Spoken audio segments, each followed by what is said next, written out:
on Michael Irvin's YouTube channel. Jerry saying the agreement he believes he made with Parsons would have made him the highest paid guaranteed player other than a quarterback in the NFL. And then he said this, which has everyone buzzing. We wanted to send the details to the agent. The agent told us to stick it up our ass. Again, now the agent, whose name is David Mulligetta, also represents our Ryan Clark. He told RC that he did not use that language, that he has never said that before, and so we will just take it. We will just assume that Jerry was not being literal, that he meant that the agent essentially told him, "Stick it. We have to start from scratch." Right. And so we find ourselves. Look, here's the bottom line of it. I'm not defending Jerry Jones' position in this because I understand that the protocol in these negotiations and essentially all negotiations, we all have agents. Right. You have them even in your post-football career. Yep. The protocol is that the people who are going to pay you wind up talking to the person who represents you when it comes to the money. That is a line that almost never gets crossed. But, as Dan said, it isn't a rule, and it does seem to be something that Jerry Jones has done in the past. And if Micah Parsons willingly engaged in that kind of conversation, then I, at minimum, understand why Jerry Jones may feel like, well, look, I started here. I moved here, here, here, and here. Now don't have the agent come in and tell me, well, but you didn't go far enough. I need you to go farther. I understand how he thinks that. I get why he thinks it also. And maybe it's important for him to be able to look in the mirror to justify it, but who cares?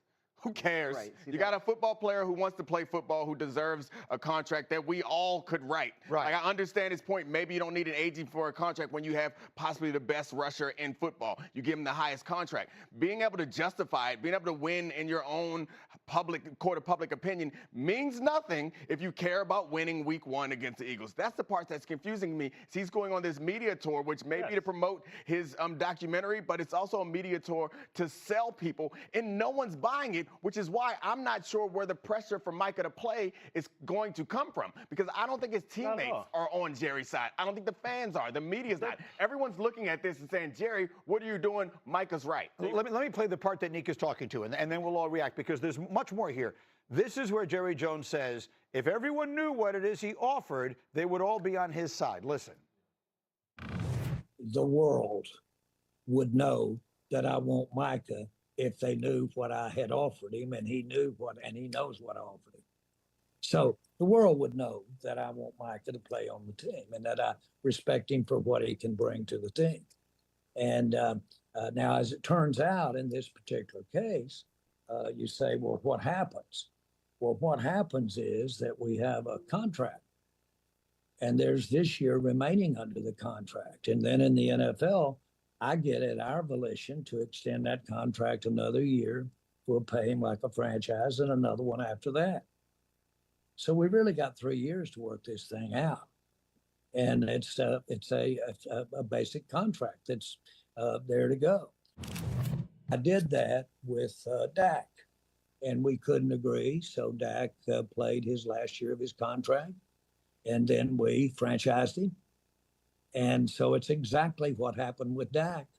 And we moved forward. And of course, ultimately, we got a contract, made Dak the highest paid player in the NFL. I'm glad that, see, that's like that's like a veiled open threat, right? That's what owners do. Basically, I control you. You play football because I tell you to. And now that's when men dig in and their pride stick in, because owners think that, okay, well, I got you on the contract. Yeah. You can't do nothing. I'll just franchise tag you. Yeah, and I can show up and say my hamstring hurt, and ain't nothing you can do either. Right. And at some point, players are going to start using that hold. It used to be the hold out. Now it's the hold in. I want people to understand this. You say players show up and say my hamstring hurt. I don't believe that is because that's a lie. Like, players play through so much stuff. Right. Like, I am playing in part because there's some unwritten rules that we understand that we're going to go by. Like, every player after week 1 could sit out, could reasonably take a break from playing. So I would understand if I don't have a long-term contract and something hurts a little bit, I don't have the security that allows me to put my body out there. So 100%. It's not arguing that Micah could come in there and fake something. No. play one game. Yep. Something's going to hurt.